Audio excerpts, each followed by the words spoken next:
name is Laura, and I work on the Partnering with Parents project. And today we're sitting with Professor Don Tiller from McGill University, who's also known as the Indiana Jones of the North.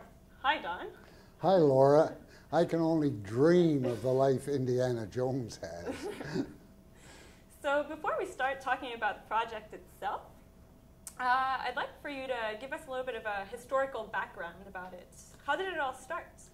Well, this project all began when we were doing research in communities across the North and noticing a new, exciting feeling of vibration in the schools. And all of this excitement was coming about because of the decolonization of Inuit education. And by decolonization, I mean gone are the days when it was acceptable to bring Southern materials to Northern schools. Instead, new materials are being created, materials that are relevant for the students in our schools. And there's new education acts designed to promote Inuit culture and the Inuit language. These are very exciting developments, but they did leave us worried. And what we were worried about was that these programs, exciting as they are only going to be effective if we've got students in school every day, all day, well rested, well fed, and eager to learn.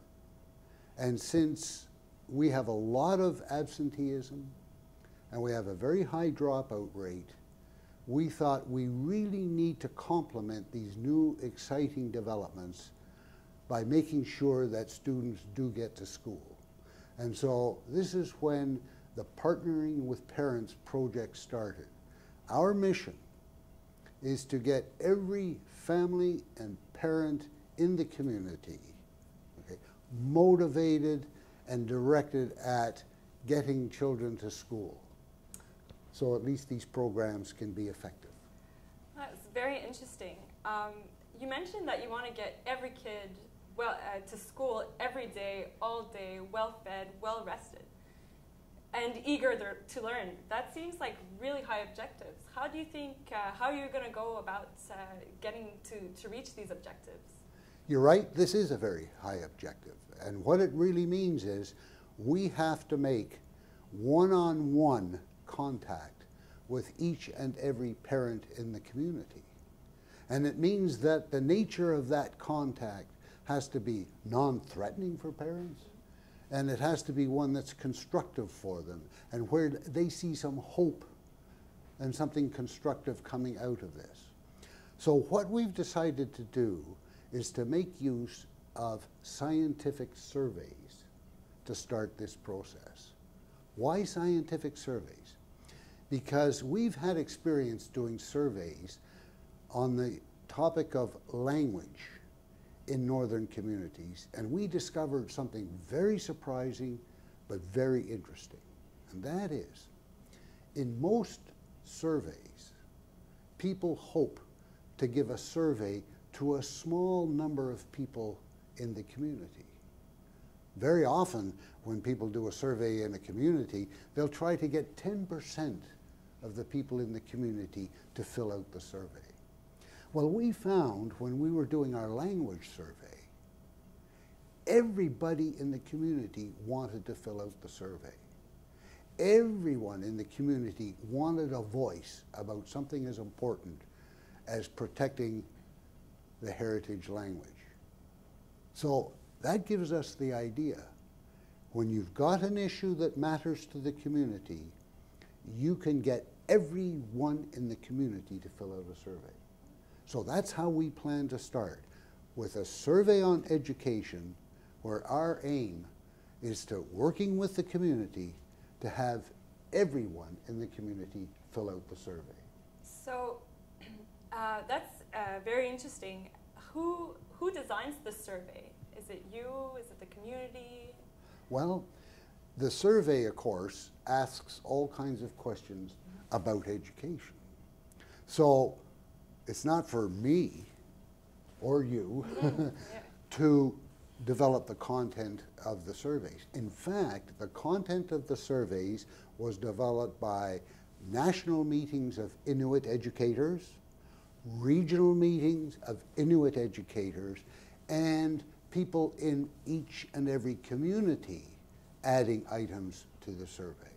So in total, the survey asks questions about education, but all of these are designed by Inuit educators and members of the community. Great. And can you talk a little bit more about the survey? What type of questions are there in the survey? Well, there are all kinds of questions asking parents for their experience with education, their hopes for education. But there are some very special questions we have in the survey that make it different. In the survey, we are trying to promote positive education norms. So, we have a small number of questions that are designed to do that. For example, we have a question that says, is education important? Now we know, and we hope, that everyone in the community is going to say, yes, education is very important. Now, that's what I call a positive norm question. Another example might be, is it true that a parent is the child's first teacher?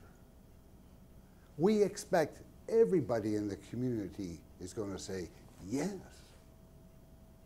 Now, when we do and analyze the results of the survey, we are now going to have some overwhelming positive education norms. And we can now feed that back to the community. We can go to the community and say, look, everybody in the community, because remember, we're surveying everybody, everybody in the community agrees that education is important. Everybody in the community agrees that a parent is the child's first teacher. Yeah. Okay, but our kids are not in school regularly. What can we do? What can we do to meet this objective? So you plan on going to every household to ask the survey. Yeah. And then go back with the results? Is that the plan of the project? Yes, and so there's really two parts of it, right? One is the survey part, and what we do is we get Inuit secondary students, we train them. Right. We get adult members of the community, train them. So it's community members who administer the survey in every home. And I can tell you in communities we've already done, you know, we aim for 100%. Well, we never get exactly 100%, but we sure get close. We sure get close to 100% participation. So that's a real objective we have to try and get, okay? So that's one part of the survey. Right.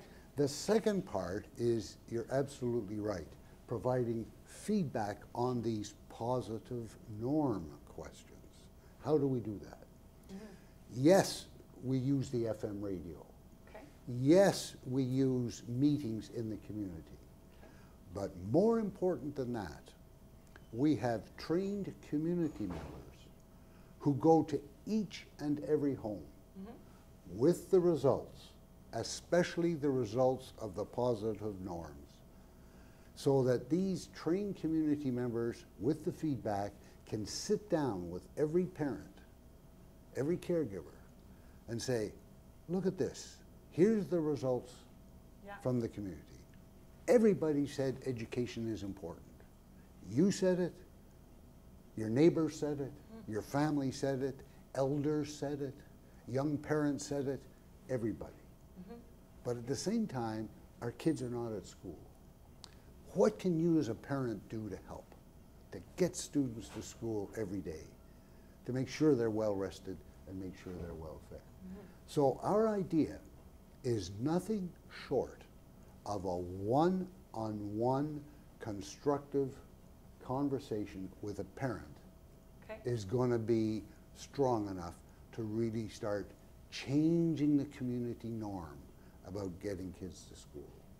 The final thing I would say about that is, let's make clear, this is not a finger-pointing exercise.